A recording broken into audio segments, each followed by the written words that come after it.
అందరికీ నమస్కారం. కోడలు దిద్దిన కాపురం.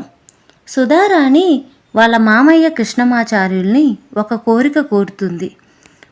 ఒక్కసారి తాన్యాకి పుట్టిన బుడ్డని చూసి వస్తాను మామయ్య, పర్మిషన్ ఇవ్వరా అని సుధారాణి అడిగేసరికి కృష్ణమాచార్యులు ఏం మాట్లాడకుండా తన గదిలోకి వెళ్ళి తలుపు వేసుకుంటాడు.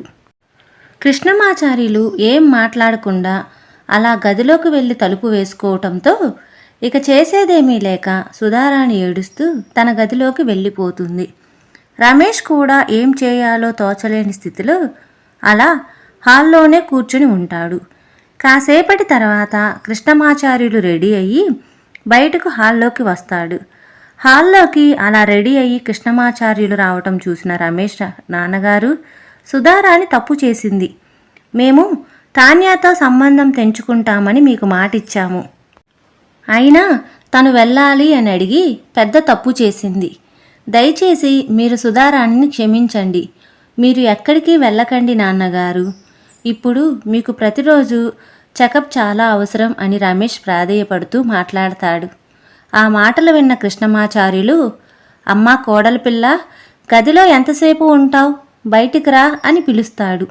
ఆ మాటలకి సుధారాణి బయటికి వచ్చి వాళ్ళ మామయ్య గారు రెడీ అవటాన్ని గమనించి సుధారాణి కూడా ఇంట్లో నుంచి వెళ్ళిపోతున్నాడు అని అభిప్రాయపడుతుంది. ఏంటమ్మా, తాన్య వాళ్ళ ఇంటికి వెళ్ళడానికి నేను రెడీ అయిపోయాను, నువ్వింకా రెడీ కాలేదా అని కృష్ణమాచార్యులు అనేసరికి రమేష్కి సుధారాణికి అసలు ఏమీ అర్థం కాదు. ఆ మాటలకి సుధారాణి అలా ఆశ్చర్యపోతూ వాళ్ళ మామయ్య వైపు చూస్తుంటే, ఏంటమ్మా నీకు మళ్ళీ చెవులు పనిచెయ్యట్లేదా ఏంటి? పద, నా మనవరాలి ఇంటికి వెళ్ళి నా ముని మనవరాలను తీసుకుని ఇక్కడికి వద్దాం అని మళ్ళీ అనేసరికి సుధారాణి, మామయ్య గారు, నేను ఉంటున్నది మీరు అంటున్నది నిజమేనా అని అంటుంది సుధారాణి. అవును, నువ్వు తొందరగా వెళ్ళి రెడీ అయితే తాన్య వాళ్ళ ఇంటికి వెళ్దామంటాడు. దానికి అయితే 5 నిమిషాల్లో రెడీ అవుతాను మామయ్య గారు అని సుధారాణి అంటే వెంటనే రమేష్, సుధారాణి ఒక్కసారి నన్ను గిచ్చవా అని అంటాడు. ఎందుకురా, నీకు ఇది కలలా అనిపిస్తుందా ఏంటి అని చెప్పి తన చేతిలో ఉన్న కర్రతోటి వీపుకేసి చిన్న దెబ్బ వేస్తాడు. ఆ చిన్న దెబ్బ వల్ల ఇది నిజమే అనుకుంటూ రమేష్ కూడా రెడీ అవ్వడానికి తన గదిలోకి వెళ్తాడు.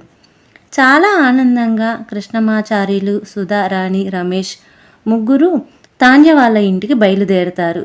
కారులో వెళ్తున్నంతసేపు బాబు పుట్టాడో పాప పుట్టిందో ఎవరి పోలికొచ్చిందో అని చెప్పి ఆపకుండా సుధారాణి అన్నదే అంటూ ఏదో ఒకటి మాట్లాడుతూనే ఉంటుంది. సుధారానికి నీకు తొందర ఎక్కువైంది, ఇంకో 10 నిమిషాల్లో చూస్తావు కదా అని రమేష్ అనేసరికి దానికి కృష్ణమాచార్యులు, నా వల్లే సుధారాణి తన కూతురికి దూరంగా ఉందిరా, మాట్లాడుకోవటమేగా, మాట్లాడుకోనివ్వు, ఇప్పుడు నీకొచ్చిన ఇబ్బంది ఏంటి అని రమేష్ని వారిస్తాడు వాళ్ళ నాన్న. తాన్య వాళ్ళ ఇంటి ఎదురుగా వెళ్ళి కారు ఆపి కారు దిగుతారు. తాన్య వాళ్ళ గుమ్మాన్ని చూసేసరికి ఆ తాళం చూసి అక్కడ వాళ్ళకు అర్థమవుతుంది ఇంటిని గవర్నమెంట్ సీజ్ చేసింది అని. అసలేం జరిగిందోనని అర్థం కాక ఆ పక్కన ఉన్న వాళ్ళని అడిగితే ఇలా కోర్టులో ఆస్తి కేసు నడుస్తుంది, అప్పటి వరకు ఇంట్లో నుండి వెళ్ళిపోమ్మంటే 10 రోజుల కిందటే శర్మగారి కుటుంబం మొత్తం ఎటో వెళ్ళిపోయింది అని చెప్తారు. ఆ మాటలకి సుధారాణి గుండె పగిలిపోయినంత బాధ కలిగింది. అసలు 10 రోజుల కిందట వీళ్ళందరూ ఎక్కడికి వెళ్ళారు? ఈ ఊరిలోనే సొంత అమ్మా నాన్న ఇంటికి వచ్చే స్వతంత్రం కూడా నా కూతురికి లేకపోవటం వల్లే ఎటో వెళ్ళిపోయారు అని ఏడుస్తుంది సుధారాణి. అమ్మా కోడలా, నువ్వు బాధపడకు, తాన్య మన ఇంటికి రాకపోవడానికి కూడా ఒక రకంగా నేనే కారణం. ఎలాగైనా సరే తాన్య ఎక్కడుందో కనుక్కుందాం, వాళ్ళ కుటుంబం మొత్తాన్ని మన ఇంటికి తీసుకువద్దాం, నువ్వేమీ కంగారు పడకమ్మా అని అనేసరికి సరేనని తల ఊపి అందరూ కలిసి మరలా కారులో బయలుదేరుతారు. రమేష్, సుధారాణి కృష్ణమాచార్యుల్ని ఇంటి దగ్గర దించి తను కార్ స్టార్ట్ చేసి వెళ్ళబోతాడు. ఎక్కడికి వెళ్తున్నారండి, ఇంట్లోకి రారా అని సుధారాణి అడిగేసరికి, లేదు సుధారాణి, నేను పోలీస్ స్టేషన్కి వెళ్ళి అసలు ఆ కేసు గురించి దాని వివరాలన్నీ కనుక్కొని ఎలాగైనా సరే కోర్టు కేసు నుండి బయటపడేటట్టు చెయ్యాలి. అలా చేస్తే శర్మగారి కుటుంబం మొత్తం ఎక్కడ ఉందో కూడా తెలుస్తుంది అని రమేష్ అంటే, సరే అండి అని చెప్పి వాళ్ళ మామయ్య కృష్ణమాచార్యులను తీసుకుని ఇంట్లోకి వెళ్తుంది సుధారాణి. రమేష్ తనకు తెలిసిన పోలీస్ ఆఫీసర్ని కలవడానికి వెళ్తాడు. శరత్, రామం షాపుకు వెళ్ళిన తర్వాత ఇంట్లో వాళ్ళందరూ అరుగు మీద కూర్చొని విస్తరాకులు అల్లుతూ ఉంటారు. ఇంకా 200 విస్తరాకుల దాకా తయారు చేయాలి. అవి కుట్టి రాజయ్యకు ఫోన్ చేస్తే మిగతా స్టాక్ తెచ్చి ఇవి తీసుకువెళ్తాడు. డబ్బులు కూడా 100 రూపాయలు వస్తాయి అని అనుకుంటూ ఉంటారు. అంతలో ఎవరో గుమ్మం నుండి 2 ఆడవాళ్ళు లోపలికి రావచ్చా అని పిలుస్తారు. ఆ మాటలకి తాన్య వెనక్కి తిరిగి చూసి రండమ్మా అని లోపలికి పిలుస్తుంది. కొంచెం మునగాకు కోసుకుందామని వచ్చాము, కోసుకోవచ్చా అని అడిగితే కోసుకోండమ్మా దానికేముంది అనగా వాళ్ళిద్దరూ వెళ్ళి మునగ చెట్టు దగ్గర మునగాకు కోసుకుంటూ ఉంటారు. శర్మగారి కుటుంబం నవ్వుకుంటూ అలా విస్తరాకులు అల్లటం గమనించిన ఆ 2 ఆడవాళ్ళు మునగాకు కోసుకోవడం అయిపోయిన తర్వాత అరుగు దగ్గరికి వచ్చి కాసేపు వీళ్ళు అల్లటాన్ని గమనిస్తారు. ఎన్ని ఆకులు కుడితే ఎంత డబ్బులు ఇస్తారు అని ఒక ఆవిడ అడిగితే 100 విస్తరాకులు కుడితే 20 రూపాయలు అని సమాధానం చెప్తుంది తాన్య. ఈ పని చాలా బాగుందమ్మా, బయటకు వెళ్ళే పని ఉండదు, ఇంట్లో పిల్లల్ని చూసుకుంటూ సరదాగా మాట్లాడుకుంటూ కుట్టొచ్చు, డబ్బులు కూడా వస్తాయి అని ఇంకొక మహిళ అంటుంది. కాసేపు ఆ 2 మహిళలు మౌనంగా ఉండి ఒకరి ముఖం ఒకరు చూసుకుని, మీరు ఏమీ అనుకోనుంటే కొన్ని మాకు ఇస్తారా, మేము మీ ఇంటి పక్కనే ఉంటాము, అల్లి మీకు తెచ్చివ్వగలము అని అంటుంది ఒక ఆవిడ. దానికి ఇప్పుడు మా దగ్గర చాలా తక్కువ స్టాక్ ఉంది, సాయంత్రం ఆకులు పుల్లలు వస్తాయి, అప్పుడు వచ్చి తీసుకెళ్ళి అల్లి ఇవ్వండమ్మా అని తాన్య అనటంతో సరేనని వెళ్ళిపోతారు. 500 విస్తరాకులు అల్లటం పూర్తయిన తర్వాత రాజయ్యకు ఫోన్ చేసి విషయం చెప్తారు. మరలా 1000 విస్తరాకులు సరిపోయే ఆకులు పుల్లలు తీసుకురమ్మని చెప్తారు. ఫోన్ చేసిన 10 నిమిషాల్లోనే రాజయ్య శర్మగారి ఇంటికి వస్తారు. ఇప్పుడే కదా రాజయ్య ఫోన్ చేసింది, అప్పుడే వచ్చావేంటి అని రామారావు అడిగేసరికి, ఏం చేయమంటారు రామారావు గారు, నేను ఈ పట్టణంలో చాలా షాపులకి విస్తరాకులు డెలివరీ చేయాలి. నాకు తెలిసిన ఆడవాళ్ళు అంత తొందరగా పనిచేయటం లేదు. మీరు 500 విస్తరాకులు కుట్టాము, ఇంకా 1000 విస్తరాకులు కుడతాము అన్నారు కదా, అందుకని తొందరగా తీసుకొని వెంటనే బయలుదేరాను అని చెప్పేసరికి సరే అని 100 రూపాయలు రాజయ్య వాళ్ళకిచ్చి విస్తరాకులు కూడా ఇచ్చి వెళ్ళిపోతాడు. తాన్య ఉదయం అడిగిన మహిళ ఇంటికి వెళ్ళి విస్తరాకులు పుల్లలు ఇచ్చి వస్తుంది. తర్వాత రోజు ఉదయం ఒక 6-7 మంది మహిళలు ఇంటి దగ్గరికి వస్తారు. ఇంతమంది ఎందుకు వచ్చారో అర్థం కాక ఇంట్లో వాళ్ళందరూ ఒకరి ముఖం ఒకరు చూసుకుంటారు. ఏంటమ్మా అని రామారావు అడగ్గా వచ్చిన వాళ్ళల్లో ఒక ఆవిడ, మాకు తెలిసింది 100 విస్తరాకులు కుడితే 20 రూపాయలు అని, ఇంట్లోనే ఉండి ఆ పని చేయొచ్చు, మీరు మాకు ఎలా కుట్టాలో చెప్పి ఇస్తారా అని అడుగుతారు. మీరందరూ అందుకే వచ్చారా అని ఆశ్చర్యపోతూ అడుగుతాడు రామారావు. దానికి వచ్చిన వాళ్ళందరూ, అవునండి, ఇంట్లో చిన్నపిల్లలు ఉన్నారు, వాళ్ళను వదిలేసి పనికి వెళ్ళలేక ఇంట్లో కూడా ఖర్చులకి డబ్బులు లేక బాధపడుతూ ఉంటాము. మాకు రాత్రి తెలిసింది ఇంట్లోనే ఉండి పని చేసుకోవచ్చు కదా అని మిమ్మల్ని అడగడానికి ఉదయాన్నే వచ్చాము అని వాళ్ళందరూ చెప్పటంతో కాసేపు ఆలోచించిన రామారావు, సరేనమ్మా, మీలో ఒకళ్ళ ఫోన్ నెంబర్ ఇచ్చి వెళ్ళండి, మళ్ళీ మీకు కాల్ చేసి సాయంత్రంలోపు విషయం చెప్తాము అని చెప్పి అక్కడున్న ఆడవాళ్ళందరినీ పంపించి వేస్తాడు. తాన్య, అంజలి అందరూ కూడా దీని గురించి బాగా ఆలోచిస్తారు. వెంటనే తాన్య, మామయ్య గారు, మనం రాజయ్యకి ఫోన్ చేద్దాం, 100 విస్తరాకులకి 25 రూపాయలు ఇవ్వగలరేమో కనుక్కోండి, 25 రూపాయలు ఇస్తానంటే మనం చాలా స్టాక్ తెప్పించి వీళ్ళందరికీ ఇళ్ళకి ఇచ్చి అల్లిద్దాం, దానివల్ల మనకి 5 రూపాయలు లాభము, రాజయ్య కూడా అన్ని స్టాపులకి స్టాక్ వేసుకోవడానికి సరిపోతుంది అని తాన్య చెప్తుంది. రామారావు రాజయ్యకు ఫోన్ చేసి, ఈ ఏరియాలో చాలామంది ఆడవాళ్ళు విస్తరాకులు అల్లుతామంటున్నారు, నువ్వు 100 విస్తరాకులకి 25 రూపాయలు ఇవ్వగలిగితే మేము ఈ ఆడవాళ్ళందరి చేత అల్లించి రెడీ చేస్తాము అని రామారావు ఉన్న విషయాన్ని నేరుగా రాజయ్యకు చెప్తాడు. రాజయ్య ఒక 2 నిమిషాల్లో ఆలోచించి సరే అని చెప్తాడు. ఈ మాటలు వింటున్న అంజలి, ఇప్పుడు మనం కష్టపడితే ఖచ్చితంగా శరత్ని ఆయన్ని ఓడిస్తామని అంటుంది. అంజలి అన్న మాటలకి అందరూ నవ్వుతారు. నేను ఏమన్నానని మీరు అలా నవ్వుతున్నారు అంటే, అదేం లేదులే అక్క, నీది అంతా చిన్నపిల్లల మనస్తత్వం. ఒకసారేమో పెద్దరికంలా ఉంటావు, ఒకసారేమో మరీ చిన్నపిల్లవైపోతావు అని అంటుంది తాన్య. సాయంత్రం దుకాణం నుండి రామం, శరత్ ఇంటికి వస్తారు. ఇంటికి వచ్చినమ్మటే అందరి ఫోన్లు తీసుకుని ఫోన్ స్విచ్ ఆఫ్ చేస్తాడు రామం. ఏంట్రా అందరి ఫోన్లు స్విచ్ ఆఫ్ చేస్తున్నావు, ఏమైంది అని అడిగితే, రోజు ఎవరో ఒకరు ఫోన్ చేయటం, మన మీద ఏదో ప్రేమ ఉన్నట్లు సానుభూతి మాట్లాడి ఇంకా బాధ పెడుతున్నారు నాన్నగారు. అందుకనే మన ఫోన్లు మొత్తం స్విచ్ ఆఫ్ చేద్దాం. కొత్తగా 2 సిమ్ములు కొనుక్కొచ్చాను. ఒకటి మా దగ్గర, ఒకటి ఇంట్లో ఉన్న ఫోన్కి వేద్దాం. మనకి 2 ఫోన్లు సరిపోతాయి కదా అని రామం అనేసరికి, సరే నీ ఇష్టం అని రామారావు అంటాడు. ఎందుకంటే రామం అన్న మాటల్లో కూడా నిజం లేకపోలేదు. ఎవరో ఒకళ్ళు ఫోన్ చేసి ఏదో ఒకటి, అంతకు తప్పించి సహాయం చేయడానికి ఎవరూ ముందుకు రావటం లేదు. అంత దానికి అని రామారావు కూడా అనిపిస్తుంది. రమేష్ ఆ కేసు వివరాలు అన్నీ మాట్లాడి ఒక మంచి లాయర్ని కూడా కేసు కోసం రెడీ చేస్తాడు. రామారావు వాళ్ళు ఈ కేసు గురించి వాదించడానికి ఎటువంటి లాయర్ని పెట్టుకోరు. అందువల్ల ఈ కేసును ఒక గవర్నమెంట్ లాయర్ వాదిస్తున్నాడు. కానీ కేసులో ఏ పురోగతి ఉండదు. అందుకని రమేష్ ఒక మంచి లాయర్ని మాట్లాడాడు. అలా ఎలాగైనా సరే ఆస్తి శర్మగారి కుటుంబానికి చెందే విధంగా చేద్దామని లాయర్ కూడా చెప్తాడు. లాయర్ దగ్గర నుండి బయలుదేరుతూ తాన్యాకి ఫోన్ చేద్దాం, అసలు ఎక్కడున్నారు అని రమేష్ ఫోన్ తీసుకుని తాన్యాకి ఫోన్ చేస్తాడు. తాన్య ఫోన్ స్విచ్ ఆఫ్ వస్తుంది. తాన్య ఇంతకుముందే ఫోన్ అమ్మేసింది కదా, అందువల్ల తాన్య ఫోన్ కలవలేదు. రమేష్ దగ్గర శరత్ ఫోన్ నెంబర్ లేదు. సుధారాణిని అడిగి శరత్ కన్నా ఫోన్ చేద్దామని ఇంటికి బయలుదేరతాడు రమేష్. ఇంటికి వచ్చి సుధారాణిని అడిగి నెంబర్ తీసుకొని శరత్కు ఫోన్ చేసే సమయానికి కరెక్ట్గా రామం వాళ్ళు ఫోన్లో పాత సిమ్ము తీసేసి కొత్త సిమ్ము వేస్తారు. ఇక శరత్ నెంబరు కూడా కలవదు.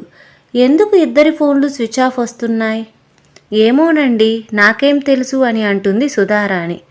ఎలాగూ తాన్య వాళ్ళ కుటుంబం వాళ్ళకి ఆత్మగౌరవం ఎక్కువ. మనం ఎక్కడున్నారో తెలుసుకొని వాళ్ళని రమ్మని చెప్పినా వాళ్ళు ఎలాగూ మన ఇంటికి రారు. మళ్ళీ మనకు తెలిసిందన్న విషయం తెలిసి వాళ్ళు ఇబ్బంది పడతారు. నేను ఒక మంచి లాయర్ని మాట్లాడాను. కోర్టు శర్మగారి ఆస్తి వాళ్ళకి ఇచ్చేలా కేసు గెలిస్తే అప్పుడు వాళ్ళు ఎక్కడున్నారో కనుక్కుందాం అని రమేష్ అంటాడు.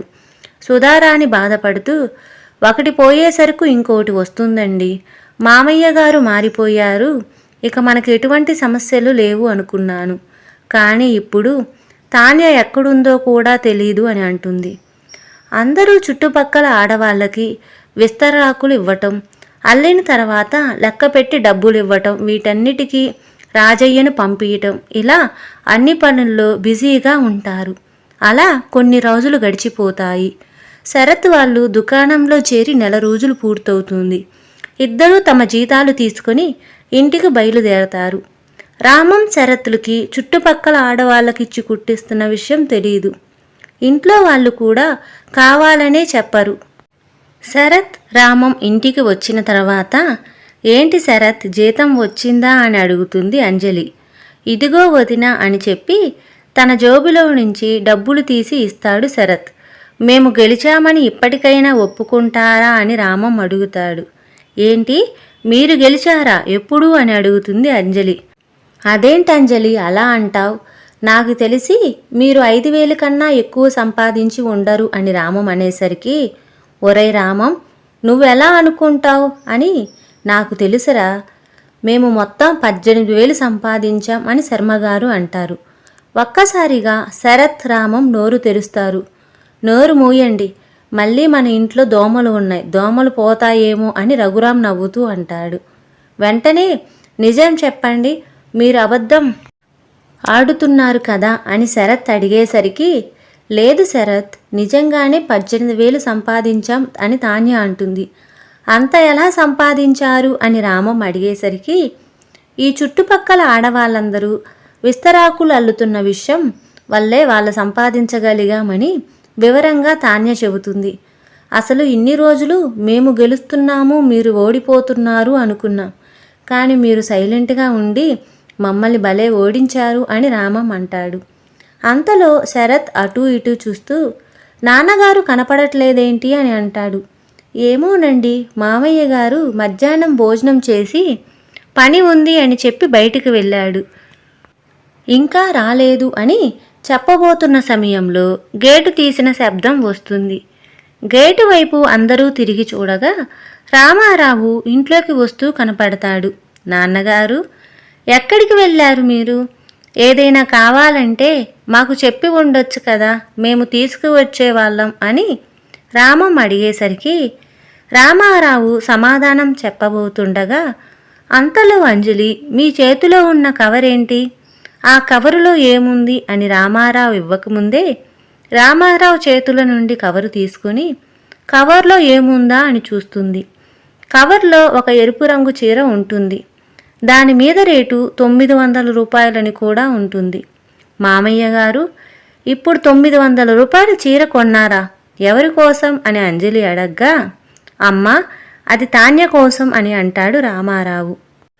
ఆ మాటలకి అంజలి, తెస్తే ఇద్దరు కోడళ్ళకి చీరలు తేవాలి, అంతేకాని తాన్యకి ఒక్కదానికే తీసుకువస్తే ఎలా? మీతో పాటు నేను కూడా విస్తరాకులు కుట్టాను కదా. మీకు తాన్య అంటేనే ఇష్టం, నేను అంటే ఇష్టం లేదు. నేను ఎంత కష్టపడ్డా మీకు కనపడను అని అంజలి రామారావు సమాధానం చెప్పకుండా మాట్లాడుతూనే ఉంటుంది.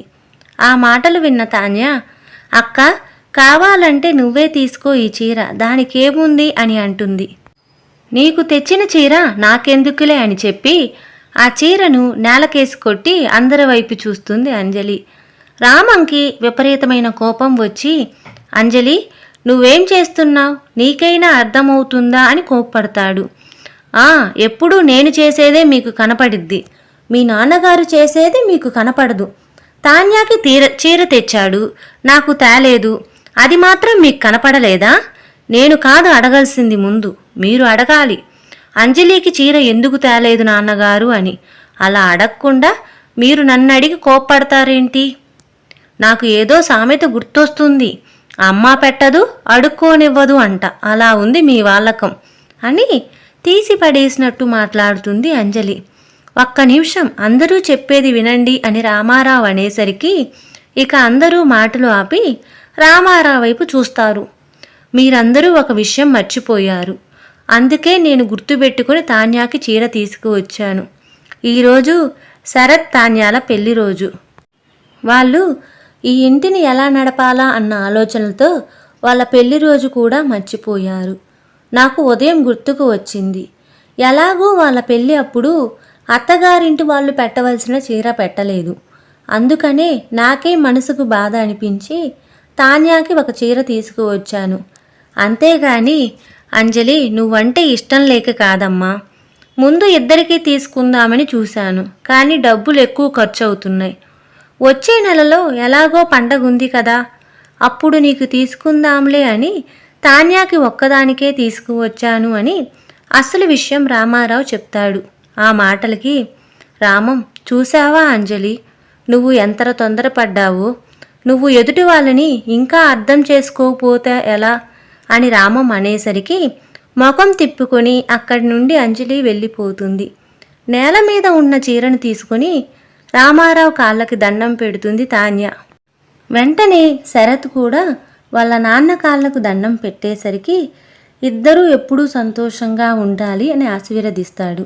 అంతలో రామం అంజలి అన్న మాటలు పట్టించుకోమాకండి, అంజలి ఎప్పుడు ఏం చేస్తుందో దానికే తెలియదు, అదొక పిచ్చి మాలోకం అనేసరికి, బావగారు, మేమెవ్వరం పట్టించుకోవట్లేదు, మీరు కూడా ఇక్కడ ఏదో జరిగిందని బాధపడకండి అని తాన్య అనటంతో సరేనమ్మా అని చెప్పి రామం అక్కడి నుండి వెళ్ళిపోతాడు. లోపలికి వెళ్ళి శరత్ తాన్యాలు రెడీ అయ్యి బయటికి వస్తారు. వాళ్ళని చూసి రెడీ అయ్యి ఎక్కడికి వెళ్తున్నారు ఈ కొత్త జంట అని ఎటకారంగా అంటుంది అంజలి. దానికి తాన్య అక్క గుడికి వెళ్దాం అనుకుంటున్నాము అని చెప్తుంది.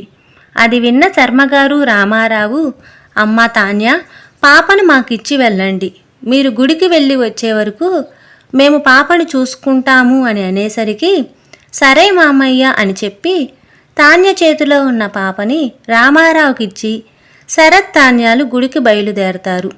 వాళ్ళు వెళ్ళిన తర్వాత అంజలి చాలా కోపంగా చూస్తూ ఉంటుంది. ఇంతలో ఒక ఇద్దరు మహిళలు కుట్టిన విస్తరాకులు తీసుకొని ఇంటికి వస్తారు. వాళ్ళు వచ్చి ఇదిగోండమ్మా లెక్క పెట్టుకుని డబ్బులు ఇవ్వండి అని అంజలి అడిగితే నా చేతిలో బాబు ఉన్నాడు, మీకు కనపడటం లేదా అని కోపంగా కసురుకుంటుంది. వెంటనే అది విన్న శర్మగారు ఇటు రామ్మా అని చెప్పి శర్మగారు లెక్క పెట్టి వాళ్ళకి డబ్బులు ఇచ్చి పంపిస్తాడు.